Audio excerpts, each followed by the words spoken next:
Welcome to the proteomics course. Today we will talk about protein purification and peptide isolation using chromatography methods.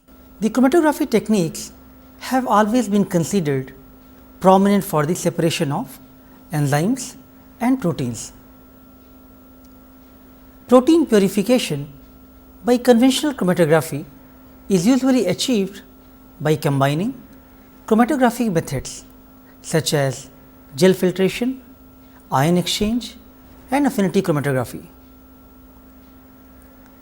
From complex proteome, it is challenging to purify a protein in a single chromatographic step. Therefore, sequential pre-fractionation steps involving different modes and types of chromatography methods are becoming necessary for proteome level analysis. Protein purification, peptide isolation and analysis.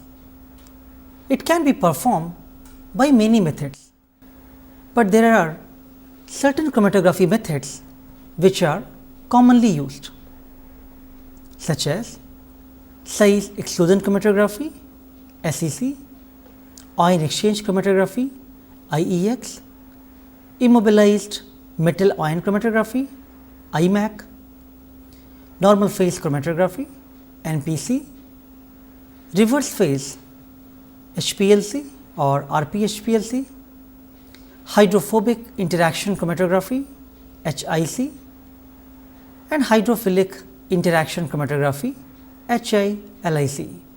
These are only few chromatography methods, but there are many more which are also used for different type of applications. So, let us talk about what is chromatography. So, chromatographic methods involve separation of proteins over a bed of appropriate material. These materials are usually packed in a given column and known as matrix or resin.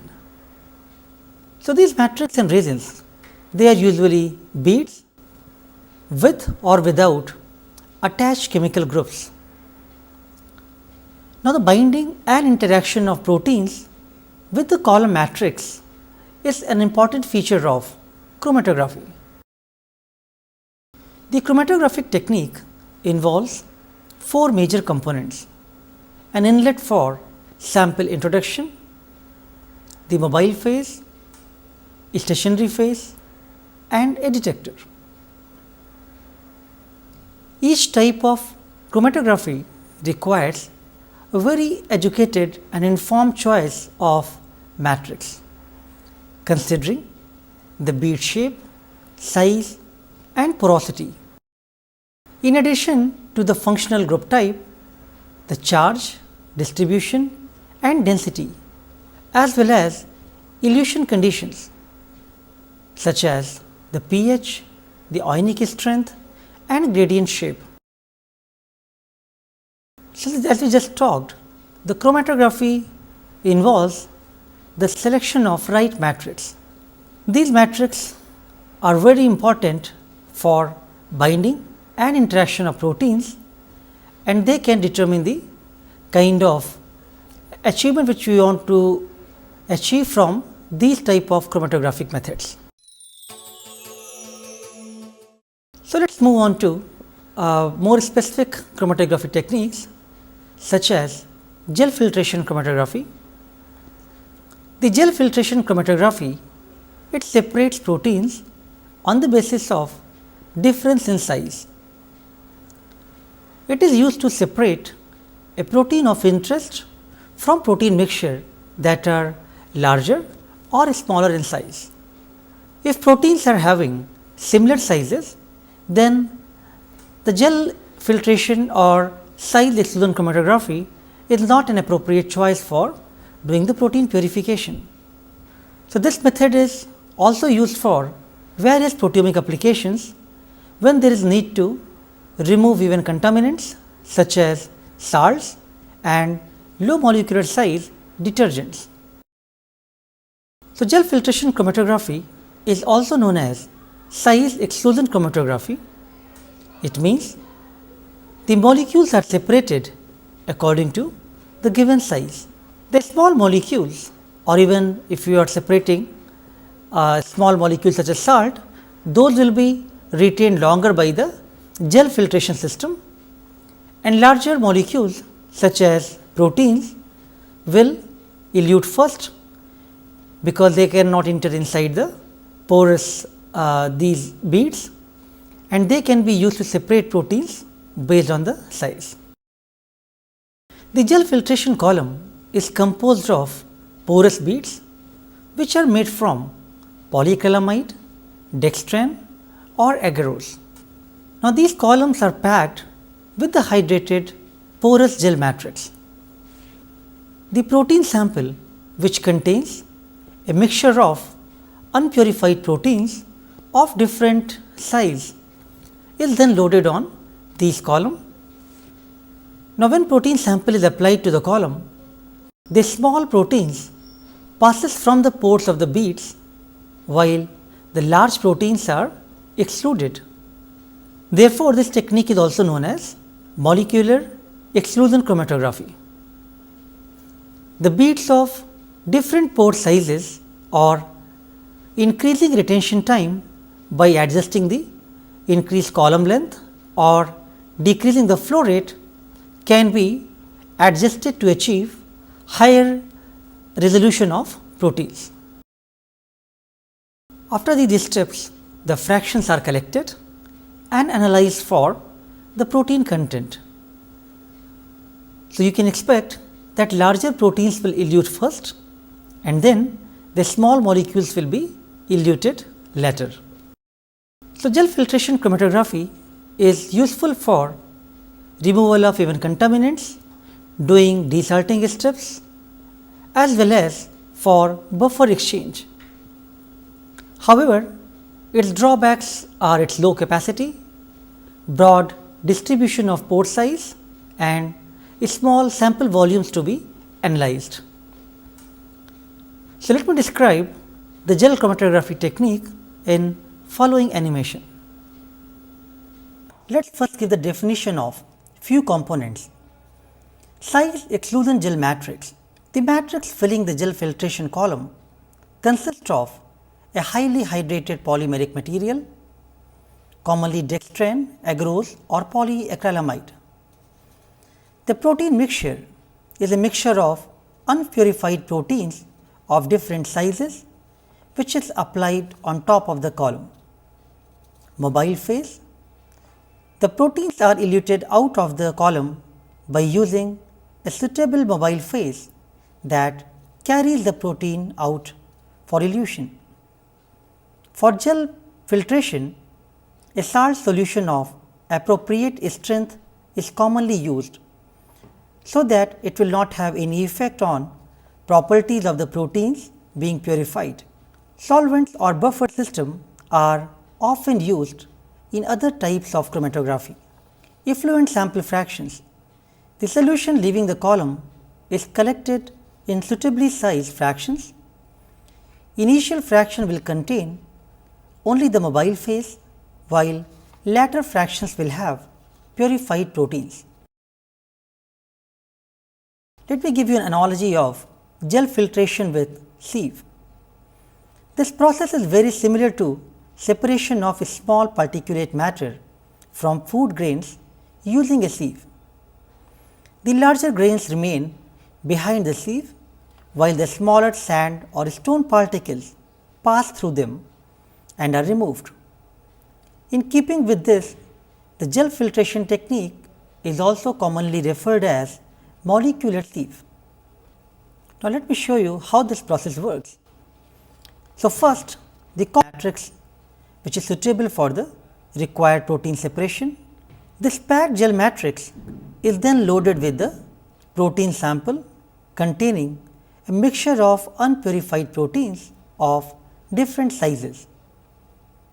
The column is then eluted with a salt solution of appropriate concentration. Large proteins that cannot enter the pores of the gel move down through the interstitial spaces at a faster rate and are eluted first. The smaller proteins move in and out of the pores, thereby taking longer time to be removed from the column. The fractions of appropriate size should be collected and analyzed for their protein content.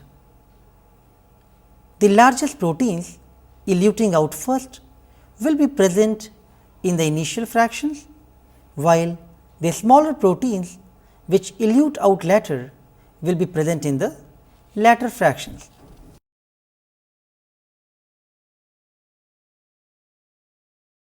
Once all these fractions are collected, then it can be analyzed for their protein content by using a UV visible spectrophotometer.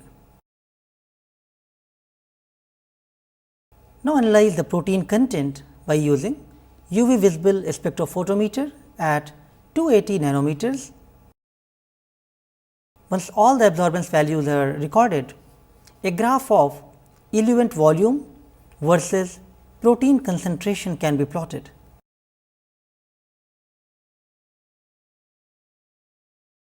Now, the highest molecular weight is in the beginning and lowest molecular weight towards the end.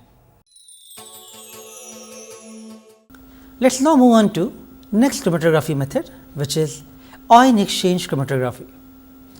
This is one of the most versatile chromatographic separation method, which relies on differences between number of charges and distribution of charge groups in defined pH and solvent conditions. In ion exchange chromatography, the proteins are separated based on charge difference. The proteins with overall negative charge will interact with positive charges or the vice versa. So, by varying the amount of positive and negative amino acids, and even pH can influence the net charge on proteins. So, in this slide, some of the common ion exchange matrices are shown, like carboxymethyl CM and diethyl aminoethyl DEAE. So, when a desired protein is positively charged, the cation exchange chromatography should be used. When a desired protein is negatively charged, the anion exchange chromatography method should be used. So, in ion exchange chromatography, the column is packed with a resin, whether it is cation or anion exchanger, depending upon the charge of the protein that needs to be bound to the column and purified. So, proteins are adsorbed to the ion exchange column, and then it can be desorbed by increasing the salt or altering the pH of the buffer, which can change the charge on protein. So, various anionic buffers such as acetate and phosphate are used for cation exchange, and cationic buffers such as tris chloride or ethanolamine are used for the anion exchange. Now, the buffer solution is changed so that the net pH of the protein of interest can be modified and it no longer binds to the ion exchange resin. Therefore, the bound protein can be eluted out as shown in this slide. So, if you have negatively charged protein which gets eluted first will be present in the initial fractions, while the positively charged protein that bound to the column will be eluted in the latter fraction, or it will be vice versa. So, let me describe how ion exchange chromatography works step by step in following animation. The charged stationary phase. The column stationary phase consists of a positively or negatively charged polymeric matrix, which will bind molecules of the opposite charge. Commonly used ion exchangers include negatively charged carboxymethyl cellulose or CM cellulose, which is a cation exchanger, and positively charged DEA cellulose, which is an anion exchanger. The protein mixture, unpurified protein mixture, which consist of proteins of different net charges, are loaded onto the column. The proteins having charges opposite to that of a stationary matrix will bind to it, while remaining proteins will be eluted. Mobile phase: the proteins are eluted out of the columns by using suitable mobile phase, and then samples are collected by using different sample fractions. The solution leaving the column can be collected in suitably sized fractions for further analysis. After giving you a brief description of the components, let me show you the process in animation.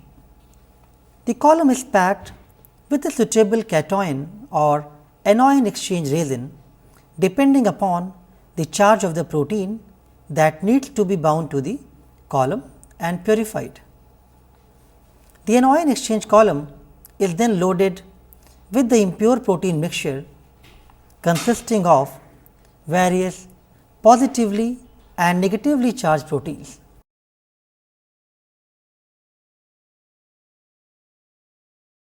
The column is eluted with a buffered solution of suitable pH such that the negatively charged molecules are removed from the column, while the positively charged molecules remain bound to the anion exchange resin.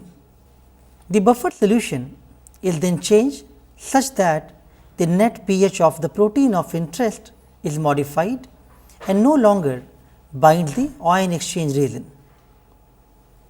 Therefore, the bound protein also gets eluted out of the column in this manner.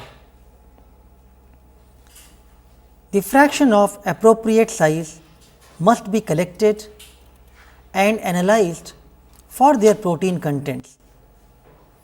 The negatively charged proteins which get eluted first will be present in the initial fractions, while the positively charged protein that bound to the column are eluted in later fractions.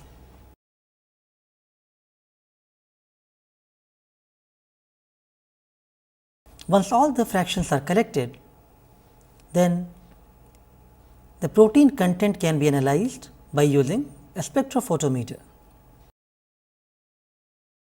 So, analyze the contents, these fractions for their protein content by using a UV visible spectrophotometer at 280 nanometers. A graph of eluent volume versus protein concentration can then be plotted. In this particular example, the negative charge large molecules coming first and then positively charged fractions are coming later. Let us now talk about high performance liquid chromatography HPLC.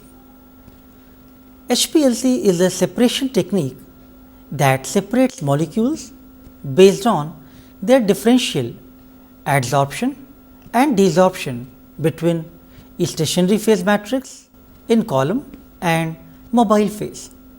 Better separation and resolution of the components can be achieved by HPLC. So, what is liquid chromatography? The liquid chromatography separates mixture components on the basis of differences in the affinity of stationary and mobile phase. It can remove the undesired impurities.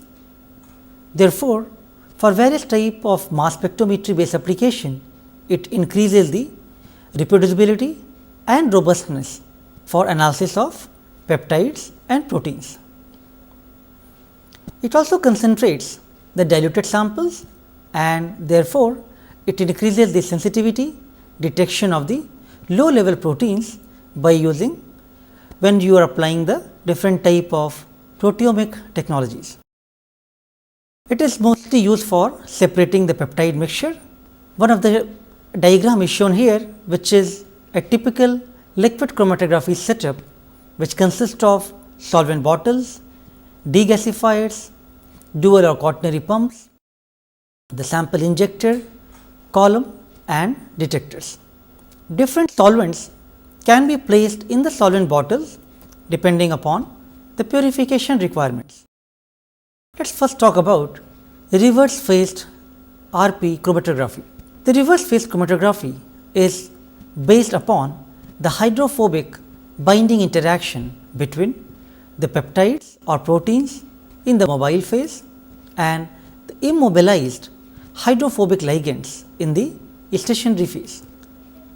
In reverse phase, the stationary phase consists of the long aliphatic carbon chains, which is highly hydrophobic in nature.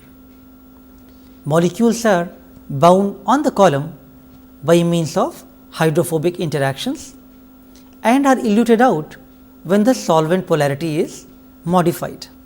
The reverse phase chromatography is mostly used with electrospray ionization in mass spec due to its compatibility of its acidic aqueous and polar mobile with ESI. It is also used for desalting the peptides before injecting for electrospray ionization. Let us now talk about strong cation exchange or SCX chromatography. SCX consists of a stationary phase matrix which is made up of negatively charged sulfonic acid groups which bind the oppositely charged peptide molecules. These molecules can be eluted out using a positively charged mobile phase which binds the analyte molecules more firmly.